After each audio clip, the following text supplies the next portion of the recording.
हमारे सामने है कि बुद्धि लब्धि क्या है, 15 शब्द हैं और 2 अंक में ये क्वेश्चन है जिसका आंसर हमें देना है। What is intelligence quotient. तो हम बताएंगे कि बुद्धि लब्धि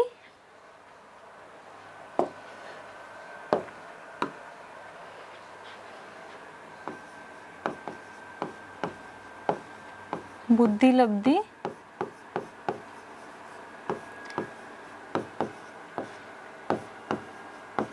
बुद्धि के आकलन की एक गणना है।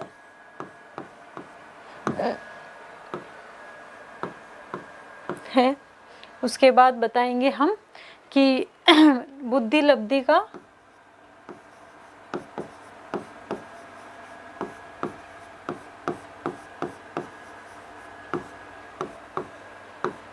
संप्रत्यय सर्वप्रथम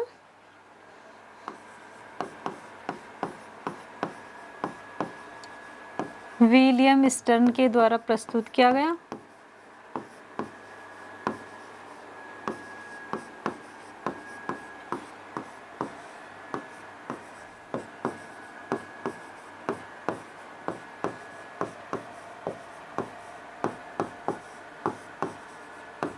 किया गया तथा बुद्धि लब्धि का सूत्र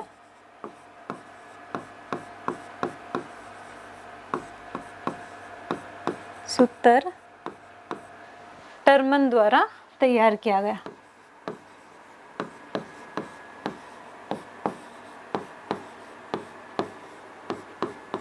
तैयार किया गया। अब यहाँ पे हम बुद्धि लब्धि का सूत्र लिख देंगे। बुद्धि लब्धि बराबर मानसिक आयु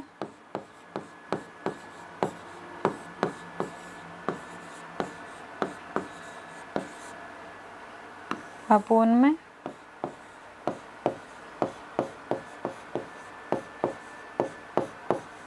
काल अनुक्रमिक आयु गुणा में 100। और इस उत्तर को हम क्या करेंगे, ब्रैकेट में बंद कर देंगे।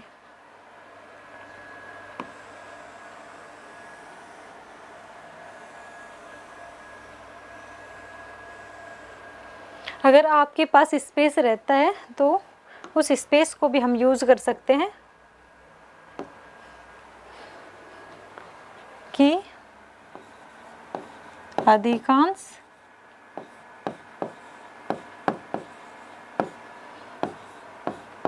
लोगों की बुद्धि लब्धि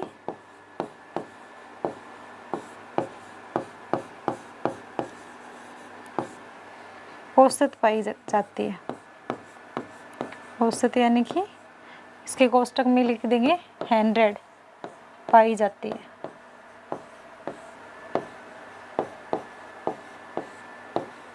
तो इस प्रकार से आप अपने जो भी स्पेस दिया गया है उसका यूज कर सकते हैं और जो भी इम्पोर्टेंट वर्ड्स हैं उनके नीचे क्या करनी है, अंडरलाइन करनी है। तो विलियम स्टर्न है, उनका जो नाम है उनको भी हम बॉक्स में बंद कर सकते हैं। टर्मन है, उनका नाम है, उसको बॉक्स में बंद कर सकते हैं। और जो औसत है इसको भी हम अंडरलाइन कर सकते हैं। तो यहाँ पे हम फैक्ट्स देख रहे हैं कि एक विलियम स्टर्न हो गए, टर्मन हो गए, औसत पाई जाती है, और हमने बुद्धि लब्धि है उसका क्या फॉर्मूला है उसको भी हमने लिख दिया है। तो इस प्रकार से ये जो इसका आंसर हम लिख के आएंगे तो फैक्ट्स जितने अधिक फैक्ट्स होंगे तो उससे नंबर मार्क्स भी अधिक आने की संभावना रहेगी। तो हमें अधिक जितने फैक्ट्स हो सके उतने उस आंसर से रिलेटेड हमें लिख के आने हैं। तो ये हमारा बुद्धि लब्धि क्या है उसका आंसर है वो यहाँ पे तैयार होता है। क्वेश्चन है, मेयर और सैलोवे के अनुसार संवेगात्मक बुद्धि क्या है। 2 अंक का ये क्वेश्चन है और 15 शब्दों में हमें इसका आंसर लिखना है। तो सैलोवी और मेयर का मानना था कि संवेगात्मक बुद्धि है वो अपने और दूसरों के जो संवेग है उनको जानना, समझना, उनके प्रति संवेदनशील होना, और जो भी संवेग है स्वयं के और दूसरों के, उनमें विभेदन करना कि उनमें क्या अंतर है, और उसके पश्चात जो भी सूचना व्यक्ति के पास आती है उसके अकॉर्डिंग व्यवहार करना। यही क्या है? संवेगात्मक बुद्धि। तो लिखेंगे मेयर और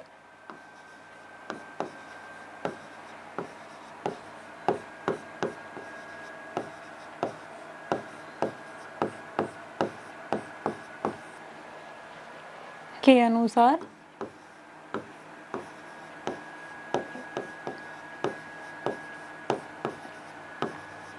संवेगात्मक बुद्धि से संवेगात्मक बुद्धि स्वयं और दूसरों के संवेगों को समझना,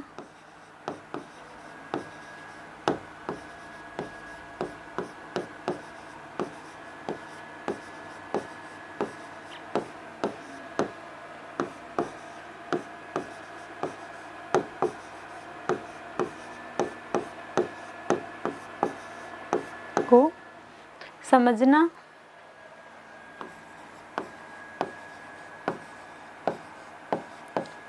उनके प्रति संवेदनशील होना,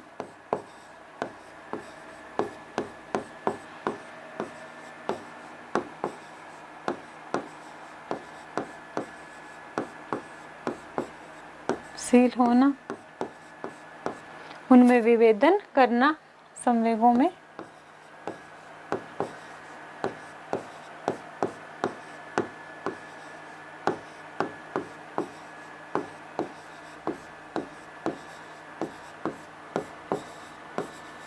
करना, तथा प्राप्त सूचना के अनुसार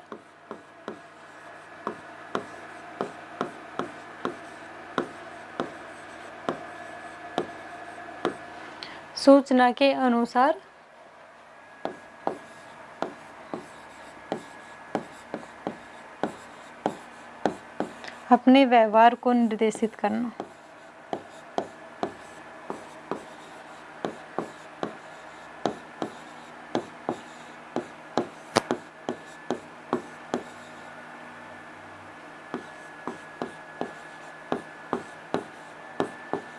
करने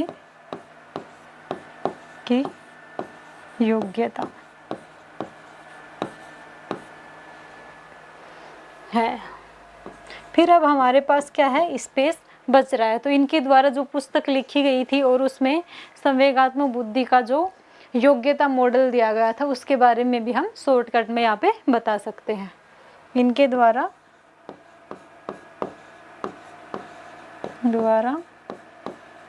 अपनी पुस्तक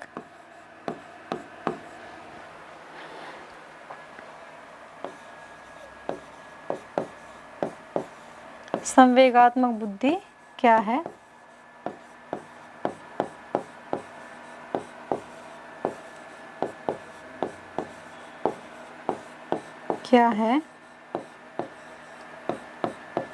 में योग्यता मॉडल यानी कि इसको दूसरा नाम क्या है? पम मॉडल प्रस्तुत किया गया।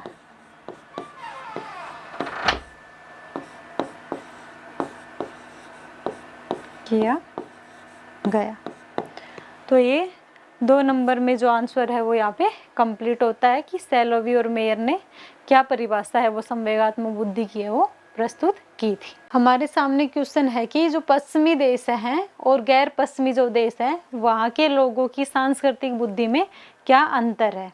तो यहाँ पर हम सबसे पहले देखेंगे कि क्वेश्चन पूछना क्या जा रहा है। तो यहाँ पर अंतर पूछा जा रहा है।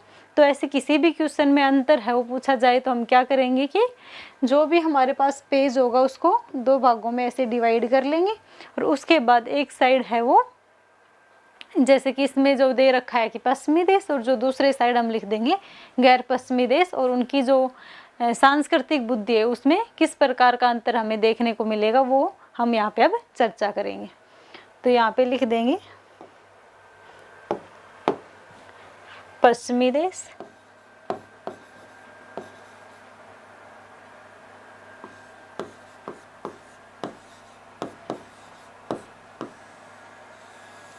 और इस साइड हम लिख देंगे गैर पश्चिमी देश।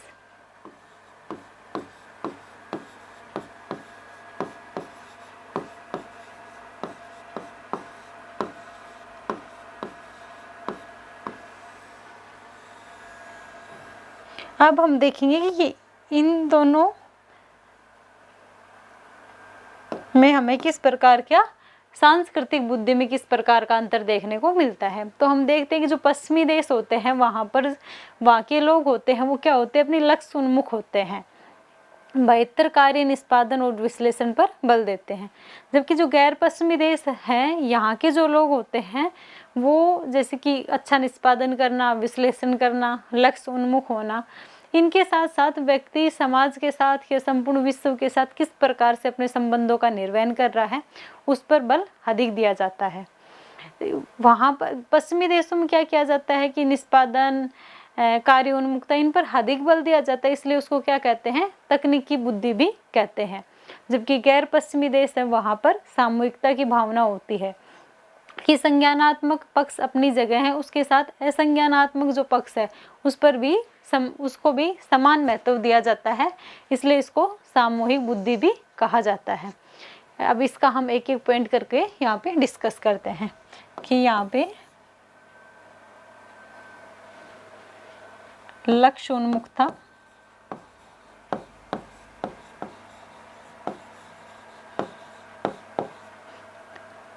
बेहतर निष्पादन,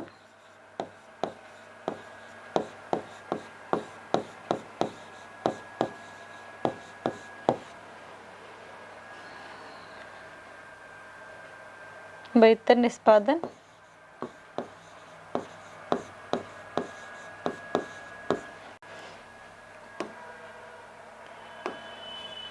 विश्लेषण पर बल, अधिक बल, या फिर ऐसे लिख सकते हैं विश्लेषण को अधिक प्राथमिकता।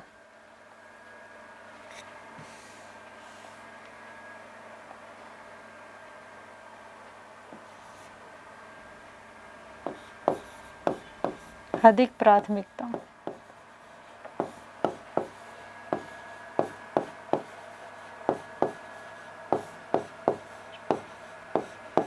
जबकि यहाँ पे क्या होगा कि संज्ञानात्मक पक्ष के साथ साथ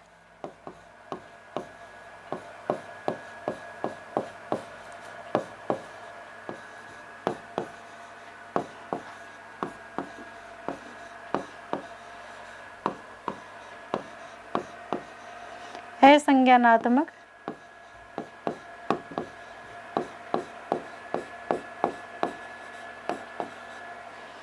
पक्ष को भी समान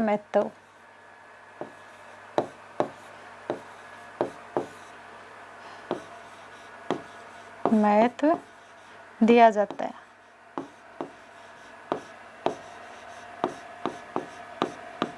है। ठीक है, उसके बाद यहाँ पे लिखेंगे कि इसको तकनीकी बुद्धि भी कहते हैं।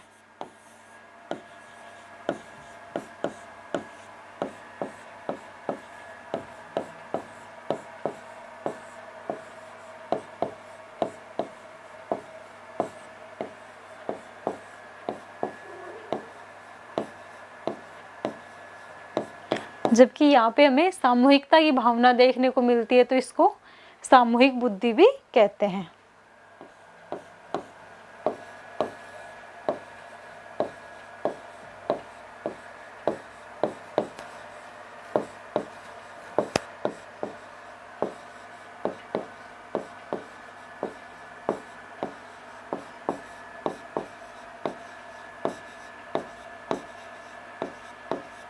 ठीक है, अब यहाँ की जो संस्कृति है, पश्चिमी देशों की जो संस्कृति है, वहाँ पे हमको मौखिक तर्क क्षमता, उसके बाद व्यवहारिक क्षमता और निष्पादन मतलब जो समस्या समाधान है उसकी क्षमता अधिक देखने को मिलती है।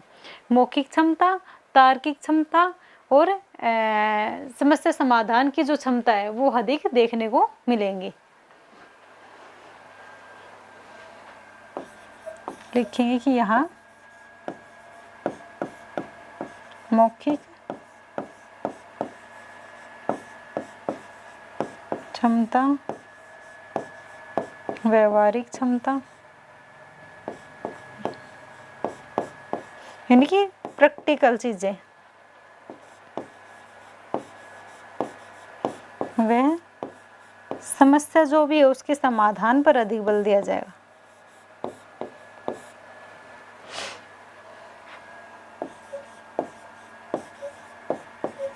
बल। जबकि गैर पश्चिमी जो देश है वहां पर क्या होगी, शाब्दिक तर्क क्षमता होगी।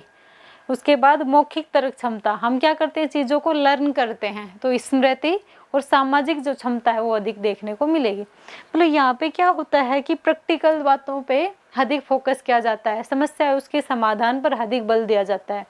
जबकि गैर पश्चिमी देश है वहाँ पर सामाजिक व्यवहार कैसा है आपका, शाब्दिक क्षमता, यानी कि आपकी बोली है वो किस प्रकार से है, आपकी दूसरों के साथ किस प्रकार से आप बातचीत करते हैं, तो ये क्षमता है उन पर अधिक फोकस किया जाता है।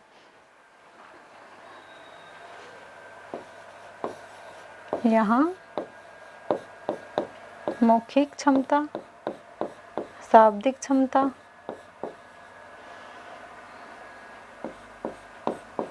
तर्क क्षमता, सामाजिक कौशल या सामाजिक व्यवहार भी बोल सकते हैं इसको, वह स्मृति यानी चीजों को याद करना,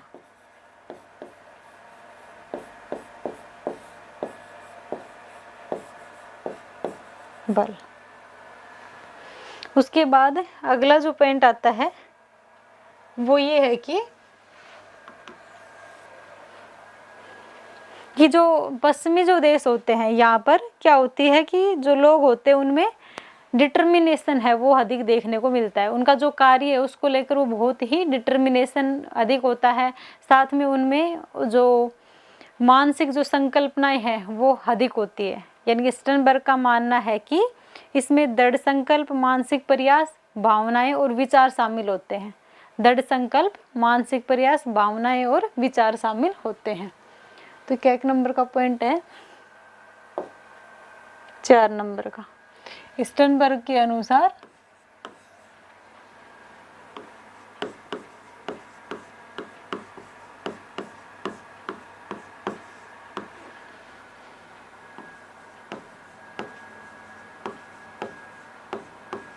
इसमें दृढ़ मानसिक संकल्पनाएं,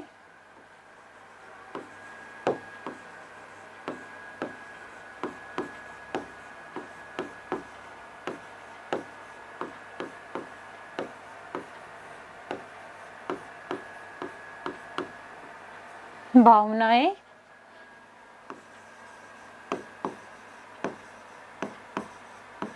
एवं विचार शामिल है।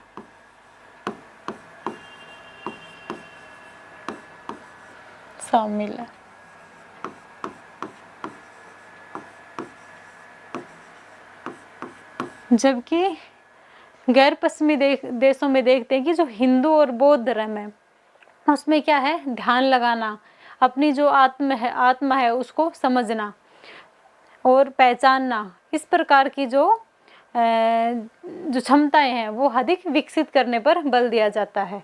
तो हिंदू और बौद्ध दर्शन में बुद्धि जगाना, ध्यान देना, पहचानना, समझना आदि शामिल है। बौद्ध व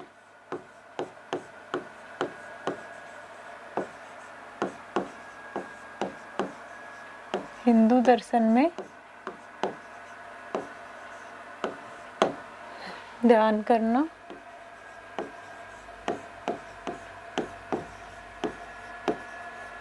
आत्मा को जगाना,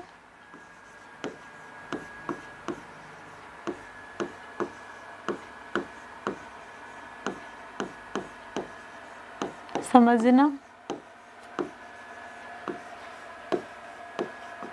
पहचानना आदि शामिल है।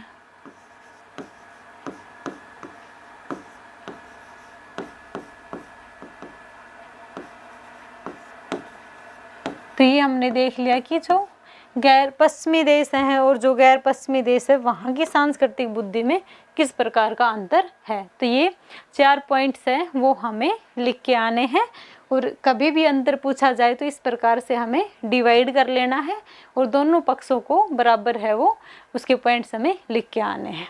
हेलो आरएस एस्पिरेंट्स, यदि आप आरएस मेंस की मजबूत तैयारी चाहते हैं 4.5 महीने में आपका रिवीजन हो जाए, 12,000 सब्जेक्टिव क्वेश्चंस के साथ आपकी प्रैक्टिस हो जाए, तो फ्लिकी आरएस मेंस आपके लिए लेके आया है 30 किताबों का एक सेट, जहां हमने 27 आपके सब्जेक्ट को 27 किताबों में साथ में करंट अफेयर पिछले 1 साल का करंट अफेयर को हम 2 नंबर, 5 नंबर, 10 नंबर में डिवाइड कर दिया। 2000 अप्लाइड क्वेश्चंस, इससे ज़्यादा भी अप्लाइड क्वेश्चंस ऑलरेडी सब्जेक्ट में टॉपिक वाइज फ्रेम कर दिए गए हैं।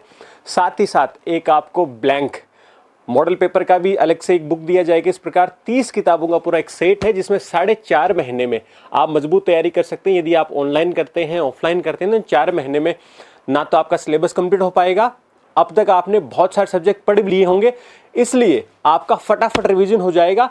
थ्योरी से ज़्यादा इंपॉर्टेंट है कि इस थ्योरी में क्या क्वेश्चन बन सकते हैं, छोटे या बड़े सब्जेक्ट में कैसे और कितने क्वेश्चन बन सकते हैं। 12,000 ये वो संभावनाएं हैं जिनसे अगले 4 महीने में आप 2-3 बार गुजर सकते हैं, 2-4 बार अपनी प्रैक्टिस कर सकते हैं लिखने की, और जब आप एग्जाम में जाएंगे तो आपको लगेगा कि ऑलरेडी आपने लगभग सारे क्वेश्चंस को देख रखा है। पिछली बार 104 क्वेश्चन फ्लिकी आरएस मेंस की इस बुक बंडल से कवर हुए हैं। इसका एक विस्तृत video flicky RS YouTube channel पे बना पड़ा है, आप देख सकते हैं। इन बुक्स में सबसे पहले थ्योरी है, थ्योरी पे क्यूआर कोड है। थ्योरी पढ़ते समय यदि कुछ समझ में नहीं आता तो क्यूआर कोड को स्कैन करके आप वीडियो एक्सप्लेनेशन देख सकते हैं उस थ्योरी का। साथ में ही जितने भी पीवाईक्यूज हैं, जितने भी प्रीवियस ईयर्स में पिछले 5 साल में आए हुए प्रश्न हैं, उनको सब्जेक्ट और टॉपिक वाइज डिवाइड करके इन बुक्स में फ्रेम कर दिया गया है। साथ ही साथ उस पर्टिकुलर सब्जेक्ट से या टॉपिक से कितनी संभावनाएं और बन सकती हैं, सारे के सारे क्वेश्चंस को वहां फ्रेम कर दिया गया है। क्वेश्चन सटीक या परफेक्ट क्यों है उसका वीडियो एक्सप्लेनेशन भी साथ में अटैच करके दिया गया है बुक में। थ्योरी पे और क्वेश्चंस पे क्यूआर कोड, इसको स्कैन करने पे आपको कंप्लीट डिटेल आपको मिलने वाली है। कंप्लीट पैकेज की जो वैलिडिटी है वो 2 साल की है। 16,500 रुपए में आपको ये 30 किताबों का कंप्लीट सेट और 2 साल के लिए कंप्लीट जो आपका वीडियो एक्सेस है, डिजिटल एक्सेस है, वो आपको मिलने वाला है। और अधिक जानकारी के लिए इस वीडियो को आप यूट्यूब पे, फेसबुक पे, इंस्टाग्राम पे देख रहे हैं तो नीचे या तो एक व्हाट्सएप का लिंक है, एक व्हाट्सएप का बटन है, जहां से क्लिक करके हमारी टीम के साथ संवाद कर सकते हैं, सैंपल इन किताबों के सैंपल नोट्स मांग सकते हैं और अधिक जानकारी ले सकते हैं। और इसके साथ ही सबसे बड़ी खुशखबरी यह है कि फ्लिकी का offline counselling centre Riddhi Siddhi से आप जब आगे की तरफ चलेंगे, गुजर की थड़ी की तरफ, तो आपको रिद्धि सिद्धि से 300 मीटर चलते ही लेफ्ट हैंड्स की तरफ आपको ऐसा एक बिल्डिंग दिखेगा, जहां आपको ऑफलाइन काउंसलिंग अवेलेबल होने वाली है। आप वहां किताबें देख सकते हैं, देख के परचेज कर सकते हैं, हमारी टीम से मिल सकते हैं, और साथ ही साथ आपको एक वेलकम 1000 रुपए का एक्स्ट्रा डिस्काउंट भी मिलने वाला है फॉर नेक्स्ट 7 डेज के लिए काउंसलिंग सेंटर ओपन होने पर। धन्यवाद।